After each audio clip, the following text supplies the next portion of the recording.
Today I'm speaking to my friend Bako Ambianda. Bako, you're one of the leading young African entrepreneurs that I know, so I'm really interested in hearing what's your take on how African businesses are being affected by this crisis.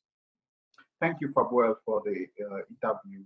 If you look across Africa, 54 countries, you will notice that a lot of businesses are being affected, no matter what industry you are playing in Africa. But when we talk about startups and SMEs in Africa, you witness a lot of them struggling from lack of internet access during this pandemic time, because it's not easy to adapt from working in person and moving into mobile working, like working from home without adequate internet and fast internet, which is some of the major problems that we face in Africa. So a lot of businesses are struggling with the access to internet and constant power during this challenge.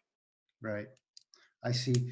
Yeah, I mean, that's definitely, on regular basis, we already have problems with energy and internet in some countries. So I'm pretty sure that this is going to get worse before it gets better. However, I've always appreciated your business insights. And I believe that African entrepreneurs might have a window of opportunity coming out of this crisis. What do you think are the opportunities if you're a young African business right now, post-crisis?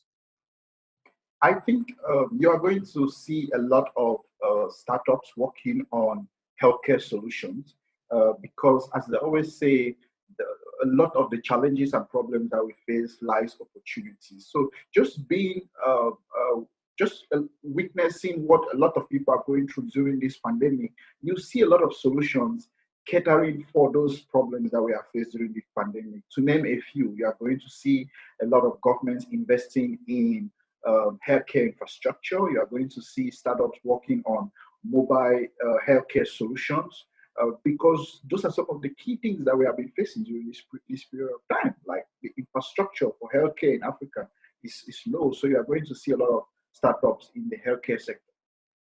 I see. A lot of interesting startups are going to come out from this. I see. So in a way, the crisis is actually exposing, the infrastructure needed in Africa, and people can capitalize on that.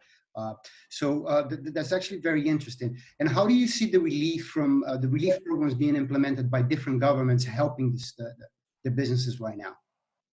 I think it varies on countries, on specific countries. As you know, we have 54 countries in Africa with different development initiatives and different relief programs. What is happening in Malawi might not be the same relief program in South Africa, but for sure, just based on the global crisis that we are going through, a lot of governments are going to pay attention to healthcare relief programs for their various citizens. I've just been reading online, African Union setting up a fund, relief fund, to offer it across Africa. We have also seen international donors giving in funds for relief programs. We have seen some African countries doing great in terms of setting up relief funds for their countries.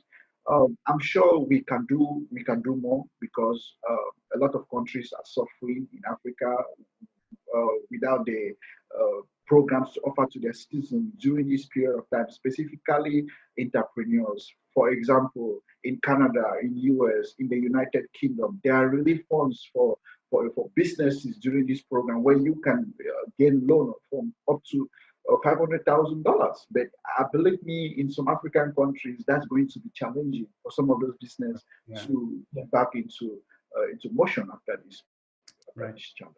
Right, some African economies cannot afford that. Listen, before I let you go, I just have one more question. How do you feel about regional integration during this crisis? I have a feeling that this might finally bring African economies together, that it'll be a better opportunity to trade among themselves and finally develop some of the programs that we've been looking forward for a very long time.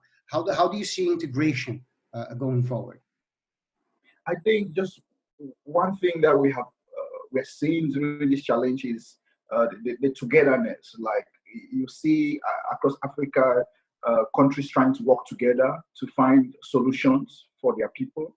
I think in terms of the integration part, let's continue to see how development works and go. But I know for sure that we are going to see a lot of new significant initiatives, both from the private and government side after this challenge. No one knows, no one can predict what the future holds in the next 2 months. But we are going to just see how things go. Great. Thank you, Bako. It's always good to hear your positive insights. I'll speak to you soon, my friend. Thank you very much.